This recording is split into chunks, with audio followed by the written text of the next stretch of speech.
Someday, tranquility will settle upon Borno State in northeast Nigeria.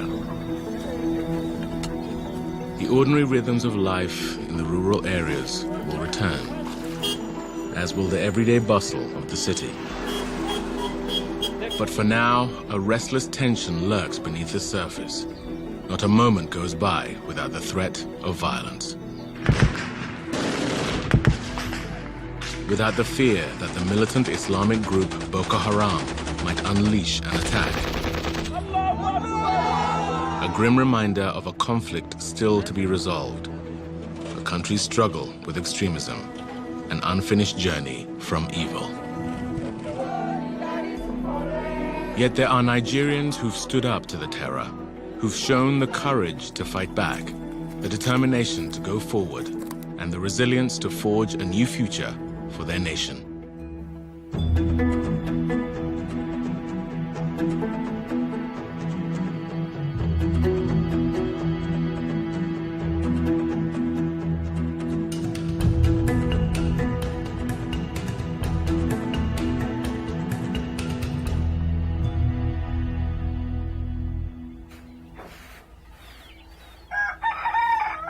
Each morning in the town of Chibok, Rebecca Solomon goes about her chores.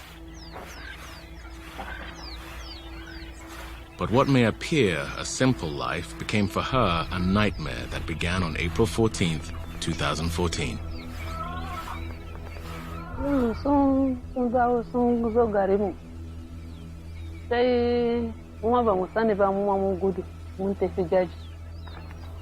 That evening, Rebecca's daughter, Deborah, was staying overnight in a government school dormitory preparing to take exams the next day.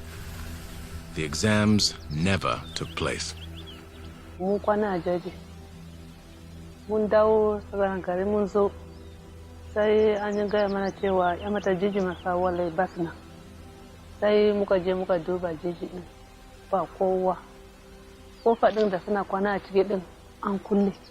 Deborah is one of the kidnapped Chibok girls believed to be held in a remote forest hideout.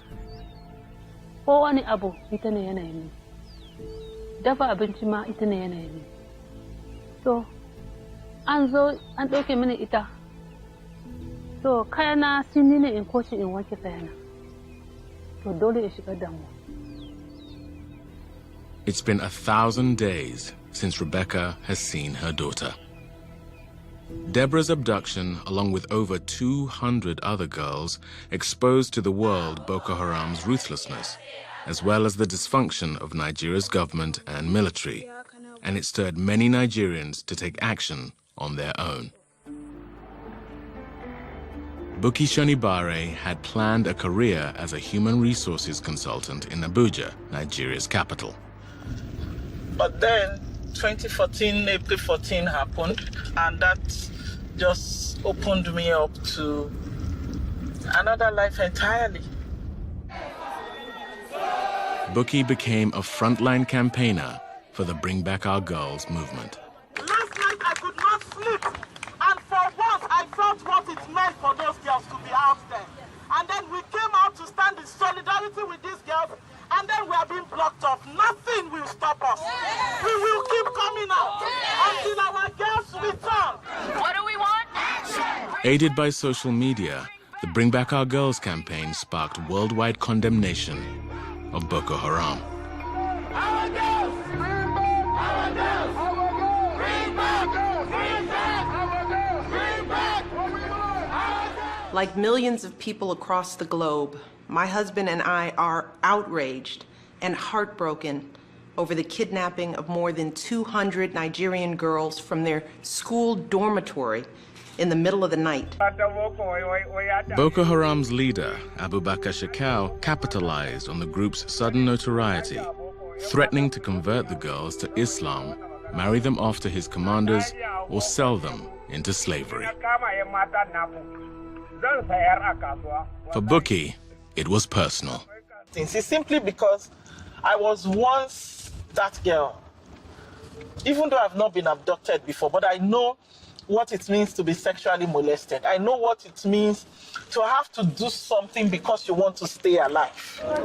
With the international community watching, the Nigerian government issued promises to save the girls, but the lack of swift action angered parents. If the government cannot take action, we are asking for the United Nations to come in and help us. Or if the United Nations reject us, we just don't know what to do. Within 2 weeks of the Chibok kidnappings, Bukky had made up her mind to stay on the front lines and keep protesting until the girls came home. And we were screaming like 15 whole days. Some parents have not seen their children. 15 whole days. Where are they? And then we had to commemorate 30 days. And we could not live with that reality. In truth, the reality was worse. Bukky had no idea at the time, but the 30 days would eventually stretch into more than 3 years. Nigeria. Rich in oil and natural gas. A nation seeking to present itself as the image of modern Africa. But a country that is far from united.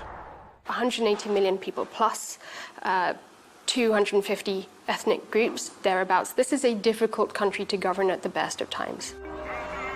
Splitting the north from the oil-rich south are cultural and economic fault lines that date far back to Nigeria's colonial past. In the predominantly rural and traditionally Muslim northeast, that fault line is fragile. Although Nigeria collects billions of dollars selling its oil each year, more than 60% of Nigerians live in poverty, many on less than $2 a day. In the northeast, the poverty rate is even higher. We're speaking about northeastern Nigeria that is really one of the most impoverished and marginalized regions of the country. This is a region that had one of the lowest literacy rates in the country, one of the highest infant mortality rates in Nigeria. So the nature of governance was really poor to begin with, and people were frustrated in seeing the growing levels of inequality in this community. Poverty and inequality, along with neglect by those with political power, helped sow a rebellious brand of Islam in the northeast. Its leaders took as their model one of the world's most brutal and dogmatic Islamist movements. It was at that time in 2003 that there was a community of individuals that moved to the borderlands of Nigeria and Niger in an attempt to create a purist Islamic society based on the model of the Taliban in Afghanistan. Originally, the group was peaceful and its message inclusive. What they preached was, we have an alternative system. If the system you believe in does not value you and leaves you out, we will not do that. We are more inclusive, we will take care of you, we are doing Allah's will, and we will define our own society, an alternative society that is just and good. So that was very appealing, especially for people who felt left out. But eventually, this alternative society split. The leader of its dominant faction wanted a pure form of Islam and an outright insurrection against the government. His name, Muhammad Yusuf. Yusuf was intelligent and charismatic, but bent on confrontation. People began calling his movement Boko Haram. Literally, Western education is forbidden. Although the group disavowed the name, and still does, it captured Yusuf's essential beliefs. He preached that Western values were undermining Islam, and he called for a holy war. It's difficult for the West to understand jihad, in part because our modern societies are by their very nature essentially secular. We've come to terms that religion is not a reasonable pathway to organize modern society. Whereas those who are pushing for jihad are saying that religion is the correct way to shape a righteous Muslim society, a land of faithful Muslims. So invariably, those two positions are going to be extremely difficult to reconcile.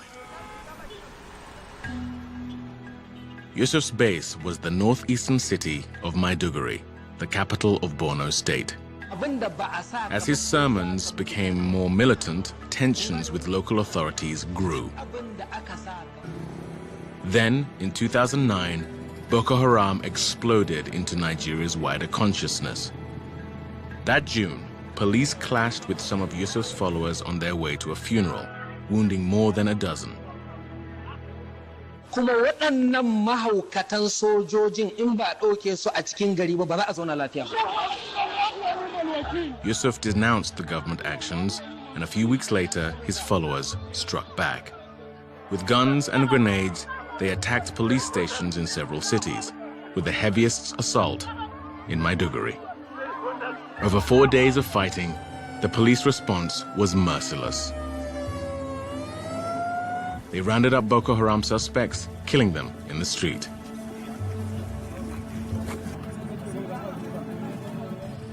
They destroyed Yusuf's mosque. Then they captured him and took him for interrogation. Hours later, his body was in the street. He'd been shot multiple times. And he became a martyrdom figure to Boko Haram. And since 2009 until today, all factions of Boko Haram consider him their inspiration. More than 1,000 people died in 4 days of fighting that July.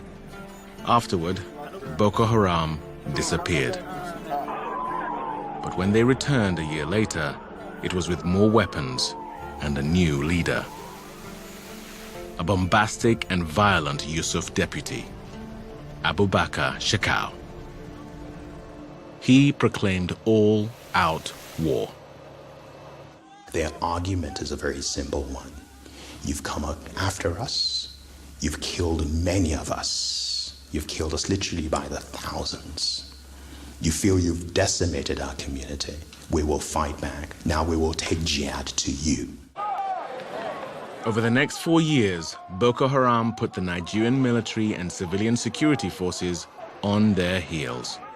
Within that period, the militancy and the insurgency of Boko Haram grew stronger and stronger, and it's in this context that Boko Haram was able to acquire land, acquire territory, with limited Nigerian response.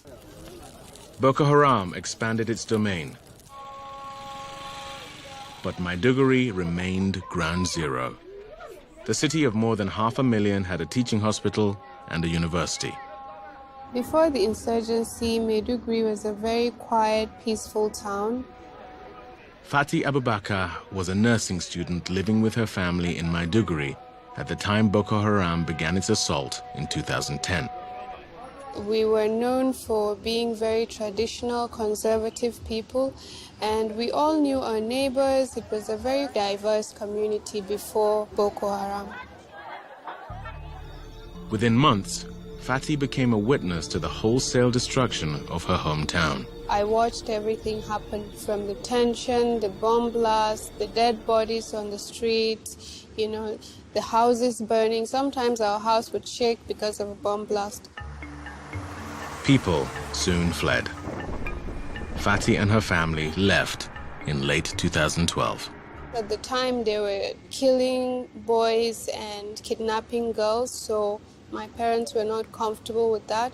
And then we moved to Abuja, and I lived there for 6 months before I went to London to study. Fati completed her studies in London, writing a dissertation about the effects of war on the psychological health of refugees. And she found an outlet to help her cope with the loss she felt as a refugee herself.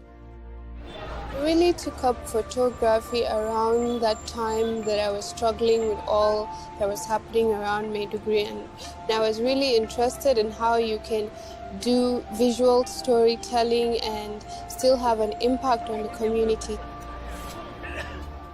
Fati returned to Maiduguri in 2015. But when I came back, people had become desensitized. It was like a transformation. They didn't even feel any of it. They just kept going. So that was what, had my attention. Fati imagined another side of the place she called home, a humane side she wanted to show the world. It was the opposite of the images of war and destruction flooding the global news. and from the deluded propaganda of Boko Haram. In its videos, Boko Haram's leader, Shekau, glorified the group's violence in the name of Islam. But hidden inside his secretive caliphate, the reality was starkly different. Boko Haram brutalized fellow Muslims, beating and killing them at will to maintain control and religious piety. Graphic evidence of the group's conduct surfaced in 2016 when Voice of America journalists obtained and authenticated some 18 hours of videos shot by Boko Haram's own photographers.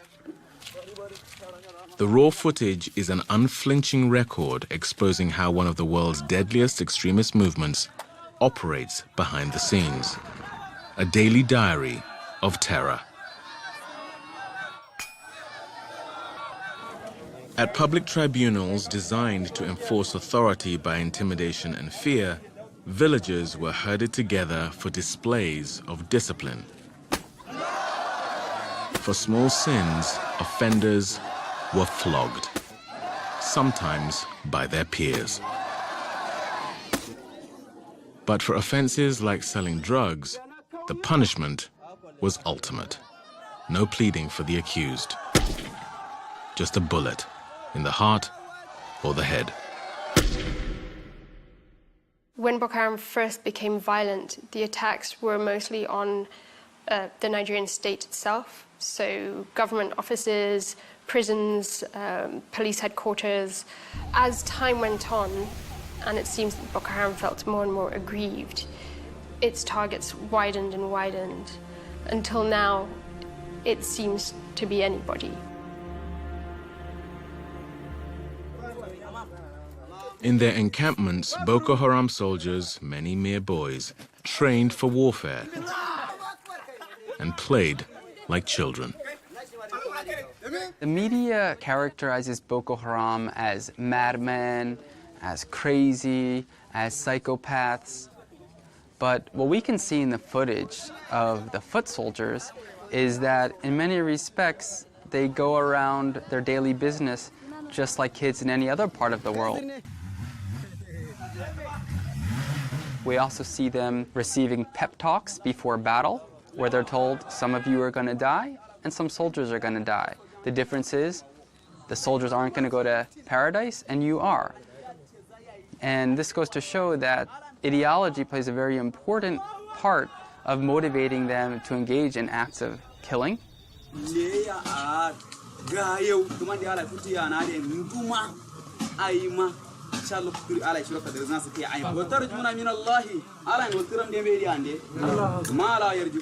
And after a period of time, these young boys become regular Boko Haram fighters willing to sacrifice their lives for the broader mission of the commanders to establish some form of Islamic governance. It's impossible to know how many Nigerian boys have been conscripted into Boko Haram.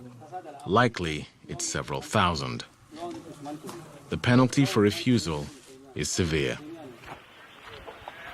Danladi was abducted when he was 12, but found a way out later. Shown the Boko Haram video footage, he recognized some commanders and recounted how boys were forced to fight.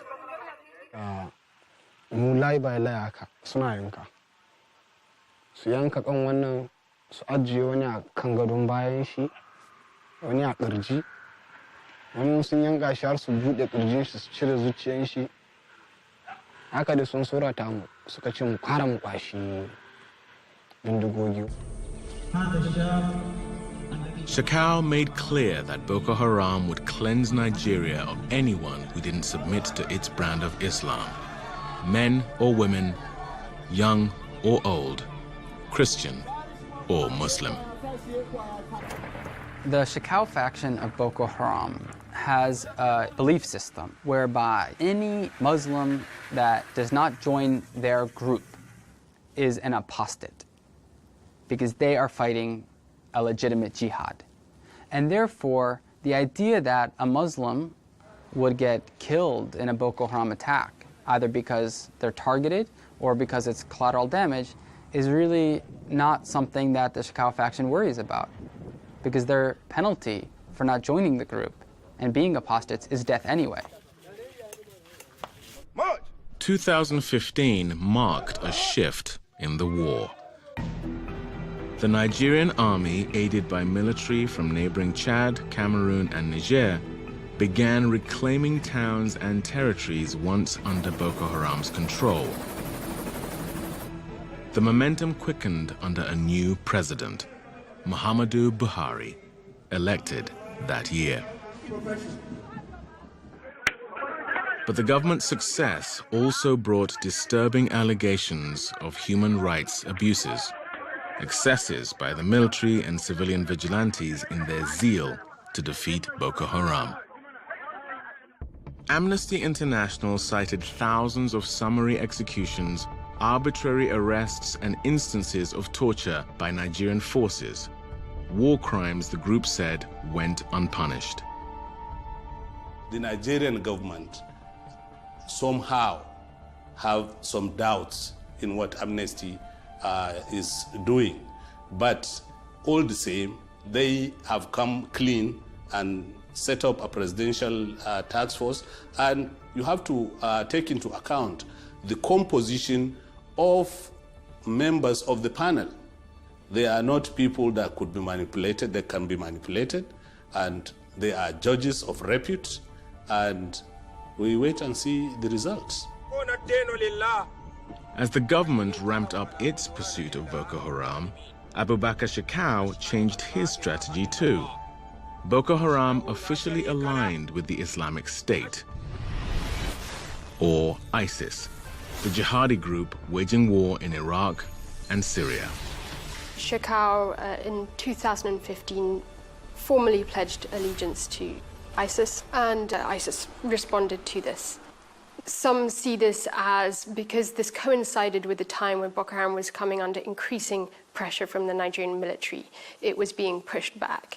After this, you had the Pledge of Allegiance to ISIS. So it's read as actually this is something of a desperate move on the part of Boko Haram. Boko Haram could claim affiliation with the largest jihadi group in the world. It began using Islamic State templates in its social media postings, but it was an insurgency on the run.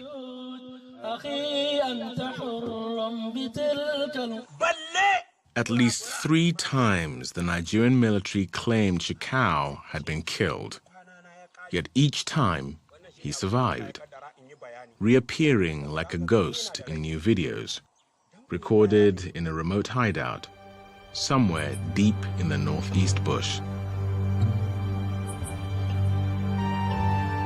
The Sambisa forest, a thick jumble of thorny scrub and scattered trees spread across 5 northern states. A portion was set aside as a game reserve, but its once abundant wildlife has been depleted by war. Now parts of the Sambisa are Boko Haram's sanctuary, a vast area of danger for anyone who dares enter. In a village nearby, Aisha Bakari Gombi lives with her family.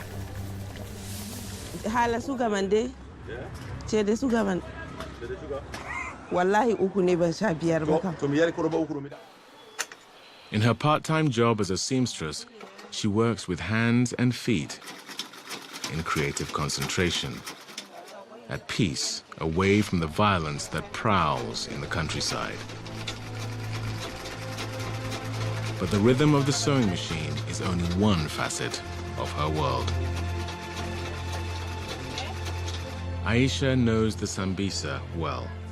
It was there as a young girl that she was initiated in a long-standing family tradition. Iyayena mafarauta ne, su ma iyayen nawa iyayen su ma mafarauta ne. Ni kuma ba na so al'adarmu na gargajiya ya bace ni ma shine dalilin da yasa nake. Boko Haram raided her village 3 times before the Nigerian government allowed people to fight back on their own. Now, instead of hunting antelope, baboons, and birds, Aisha goes after a different prey: Boko Haram militants. She is part of a group of hunters who go out in search of insurgents, ready to fight if the situation arises.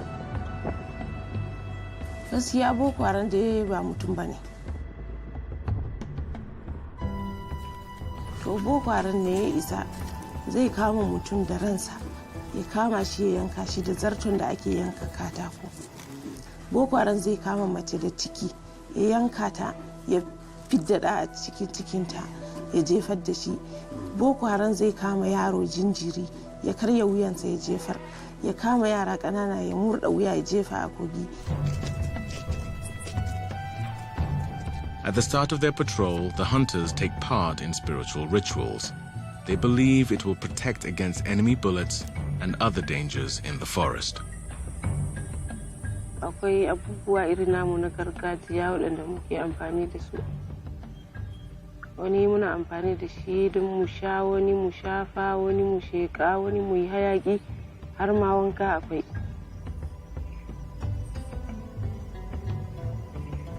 To mukan yi su ne kafin mu fita. To ai dajin dama shi muka riga muka saba. Babu wani abun da yake ba mu tsoro a cikin daji. Duk lokacin da muka shirya in za mu fita ko dare ko rana ne shiganta muke yi babu fargaba. Aisha and her team not only search for insurgents, they're also on the lookout for captives fleeing from Boko Haram camps. Their stories can be heartbreaking.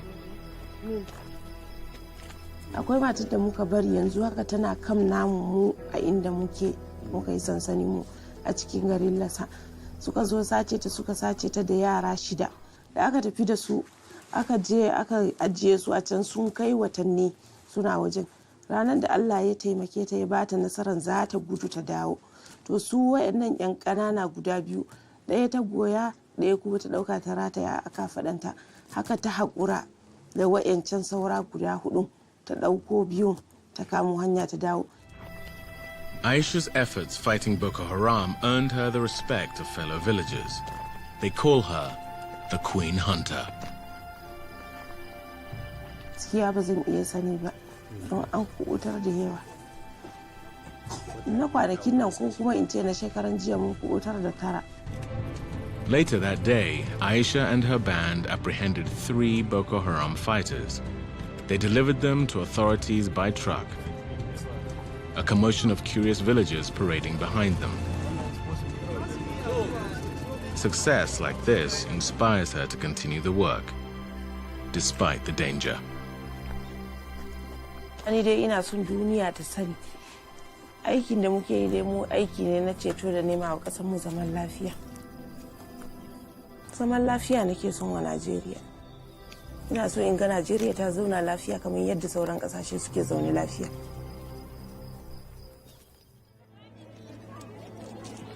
They appear in seemingly endless streams, fleeing terror, bringing with them only what they can carry.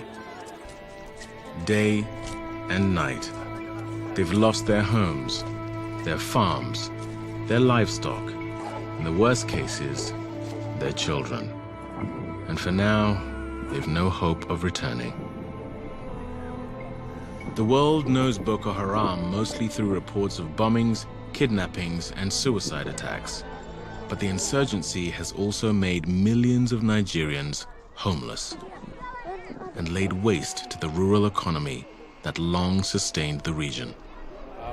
In village after village, devastation. Area of the Boko Haram, they are rushing to this place. So that is the market. 1,000 houses burned. Already destroyed. Already destroyed. Our market is distressed. We will not get market. We will not get eat food. Hamam Mbombo has survived 2 Boko Haram attacks. The first time, they took his crops. The second time, they burned his farm to the ground. Da aka kore mu a 2013 muka tafi, to haka wannan abin ya salwanta ban samu na girbe ba. To shekara da ya sake zagayowa kuma, bunni ya taso ya yi kyau, amma kuma shi ma har yanzu ban sake samu in girba ba 2015 kenan. To daga nan kuma ban sake aiki a gonan ba. Rashin aiki a wannan gonakin ba ni kaɗai ba, manoma yan uwana ma duka gaskiya ya dagula mana rayuwarmu. Farmers are not the only ones suffering from Boko Haram's plundering. These herders narrowly escaped a Boko Haram surprise attack with their cattle. They are aware that next time they may not be so lucky.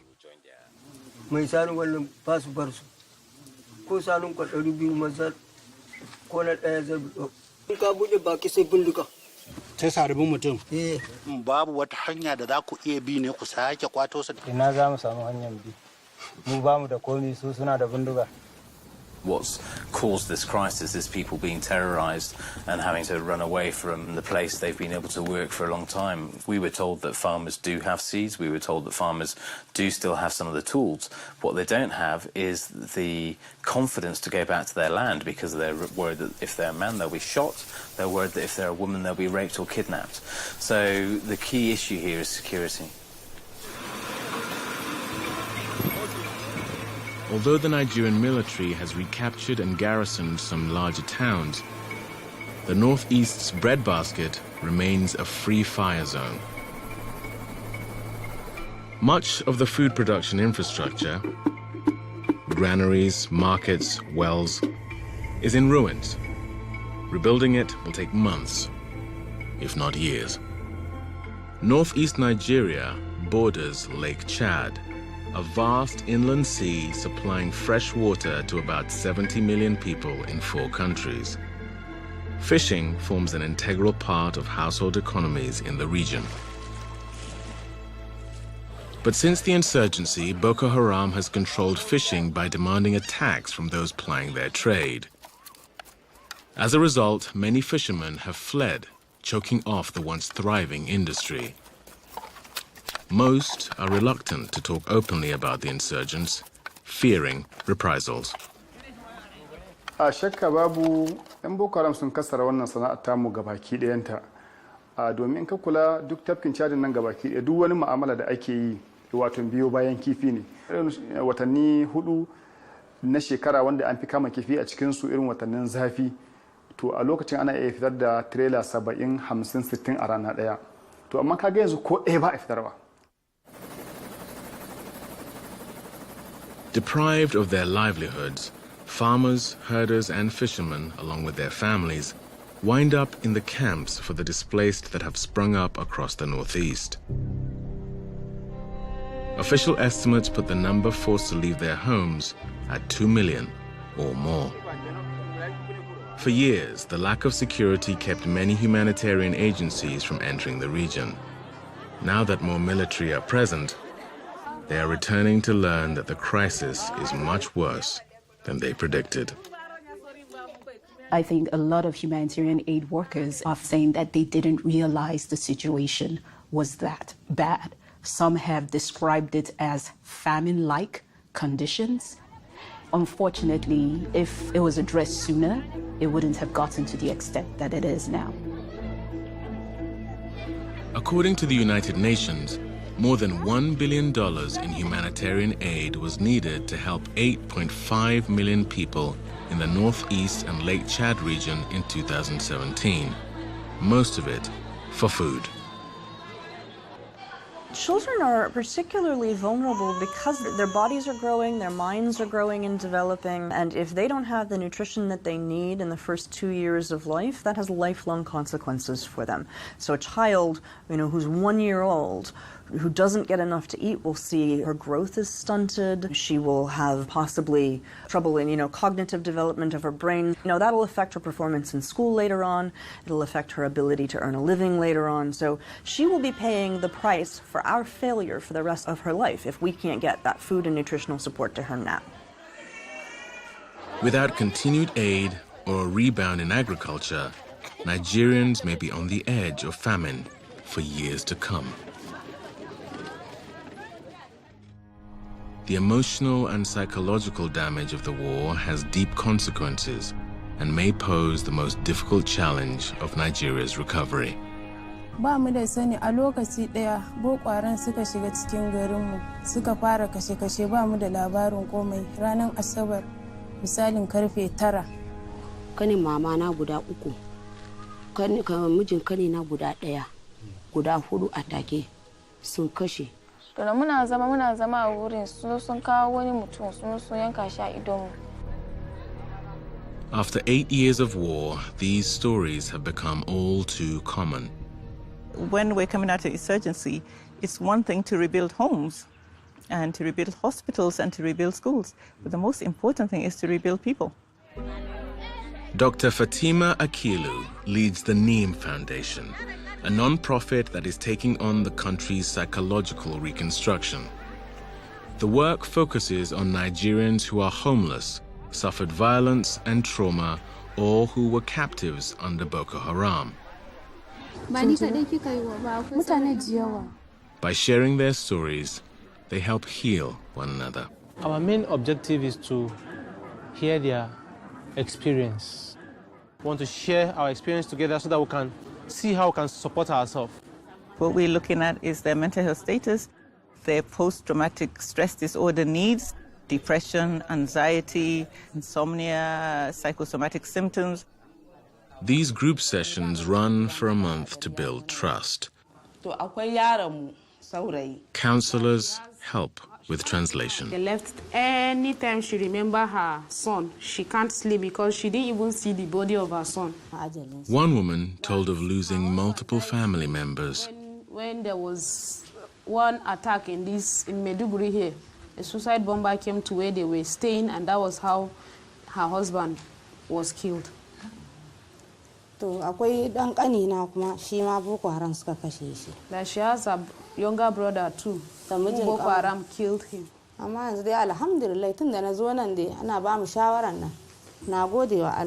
That she's really feeling better ever since she started coming to this place.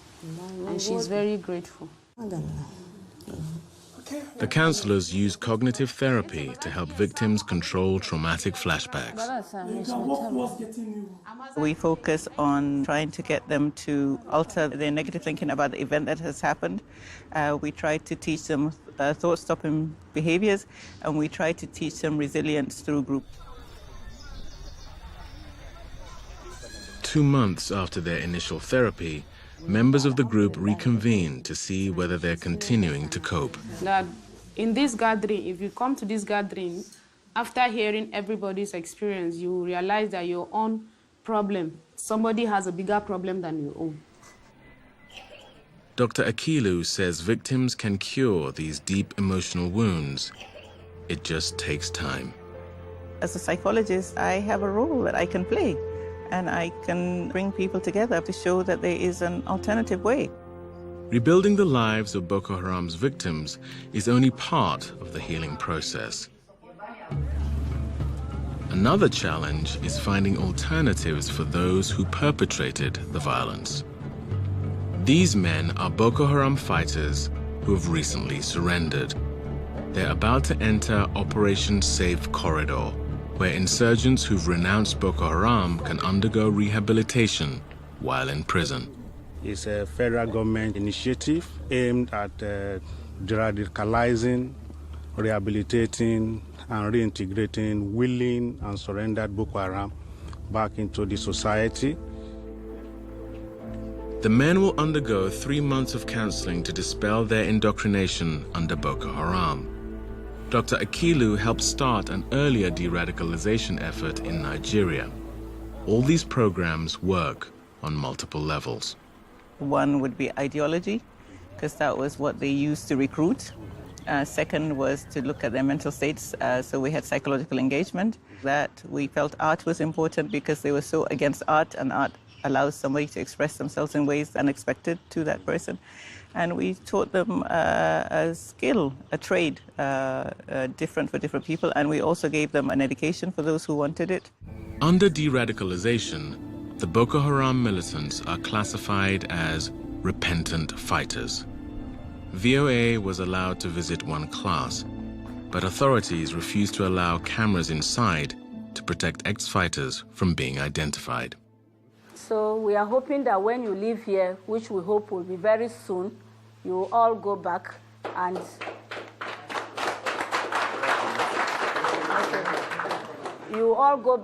and all the skills that is being impacted now, you will use them to the benefit of your families and to the benefit of Nigeria. In terms of our de-radicalization, the positive there for us is there are more and more of the ex-combatants actually disengaging. Disengagement is key. So I admonish all of you to take this program very, very seriously. There is a debate about whether de-radicalization works or is appropriate. Among those who took part in Dr. Akilu's initial program was an imam who joined Boko Haram in its early stages, then preached against Western education. Caught by Nigerian forces, he was sent to prison with other fighters.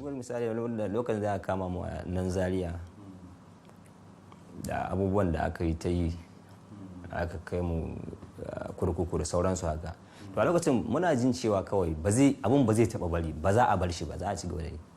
Kuma mu ma muna jin a lokacin cewa ba za mu bari ba, ko mun fita za mu ci gaba da yin abin da muke. That was before Dr. Akilu brought in Quranic scholars who persuaded him that Boko Haram manipulated key texts in the Holy Book to suit their agenda. When we started working with Boko Haram members, I think for me the biggest surprise was how little knowledge they had of the Quran itself. And even including the chief imam, they had memorized parts of the Quran, but without context. A lokacin akwai wasu malamai da suke ziyartar mu. To sai akwai program ne musamman nake jin gwamnatin tarayya ta shirya, wanda nake jin ta tura shi zuwa ga yayi tasiri da yawa daga cikin wayanda aka kama su suke hannu. Duk a lokacin da aka sake mu din ba wani mutum ɗaya da yanzu, ce maka mutum ɗaya da yanzu ya koma ya je linkin da wayannan mutane. But whether such success can be repeated on the scale that's needed is unclear. The problem is, if it doesn't work, then what? We must have something on the table that works. At the moment, it is de-radicalization. Look, the reality is that these people, they are Nigerians. And the fundamental question we should ask, to what extent did the Nigerian society contribute for them to become what they have become? And what should the Nigerian society do to get them back to living normal lives? The conflict with Boko Haram casts northeastern Nigeria as a dark, dangerous place overcome with suffering and need. Months after returning home to Maiduguri in Borno State, Fati Abubakar set about to change that image, armed with her camera. We're usually bombarded with images of, people, dead bodies on the street, sites of bomb blasts, some children in the hospital. It's just a complete, portrayal where you just think that there are no survivors of this conflict. There are different kind of stories that I felt that were completely neglected, and I wanted people to see that yes, Borno State is struggling, but there's still people living there and they're continuing their lives. Fati posts her photography on Bits of Borno, a website she's created. For many, it's become a source of inspiration and renewal. She has over 7,000 followers on her Facebook page, 9,000 on Instagram. What they see is another side of Borno State, a proud region showcasing the rich diversity of Nigeria's people. I have to be highly inclusive in this visual storytelling, so I try as much as possible to document all of the tribes in the community, ensure that it represents the whole of Borno State. And the Shuar tribe are a very beautiful, very colorful tribe. The portraits I do, I feel are, quintessential people of Borno State, and then I ask them questions about how life is And then when I do a lot of the interviews, I transcribe and then I post the images on social media together with the narratives. In her regular job, Fati works as a communications officer for UNICEF. Immersed in the Northeast's humanitarian crisis, she searches for moments of compassion and caring. So I do a lot of human interest stories and photo essays, and I document all of UNICEF's activities so that we can post on social media. UNICEF has come in and done a lot for our people, and for me it's especially fulfilling to see that.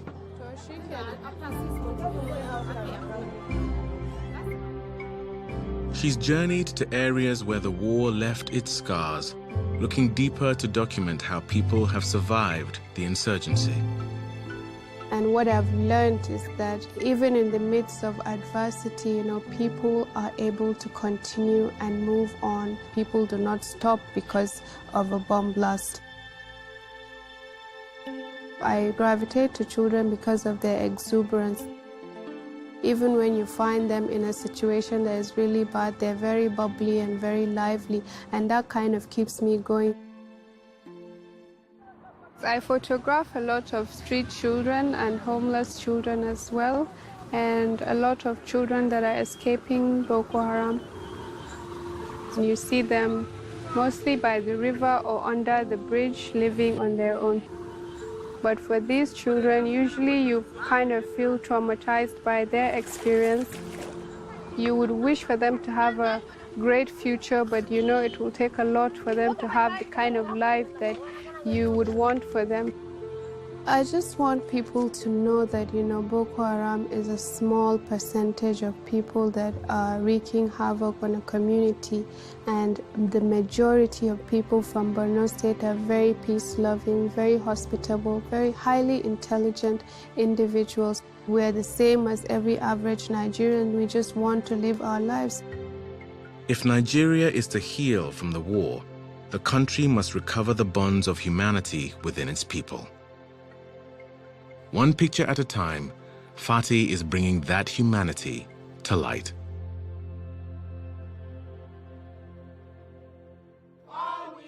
Three years after Boko Haram kidnapped the Chibok girls, Buki Shonibare is still campaigning for their release. She posts photos on social media marking the days of their captivity, unwilling to let their plight fade from public memory. Even during her daily routines, the girls are never far from her thoughts. Thank you.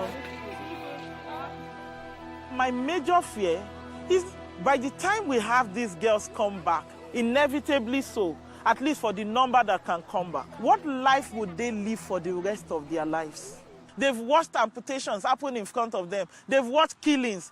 They've watched draining of blood. They've watched airstrikes. They've watched people being buried in shallow graves. They've been abused. Some of them come back with children. How do you take those memories away from them? While campaigning for the girls' release, Buki is battling the militants on a second front, a brazenly symbolic one. The Boko Haram faction is talking. She launched a charity project called School in a Bag.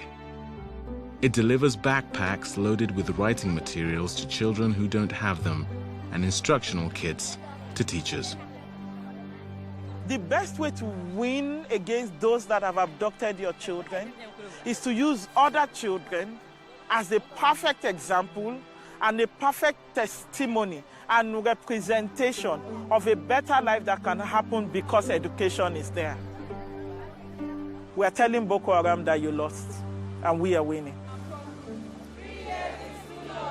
April 14, 2017 marked the third anniversary of the Chibok kidnappings. At that time, only 21 Chibok girls had been freed. Then on May 7th, 1,120 days after being taken, 82 more girls were released.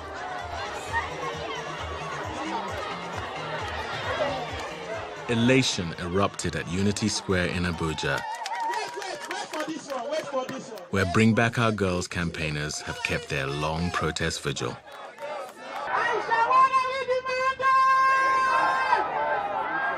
The fact that we can have 82 of our girls come back is a validation of everything we have been doing here every day. So 106 girls out of 219 that we've been waiting for 3 years, 3 weeks, and 2 days today, they have come back. And that is a big deal.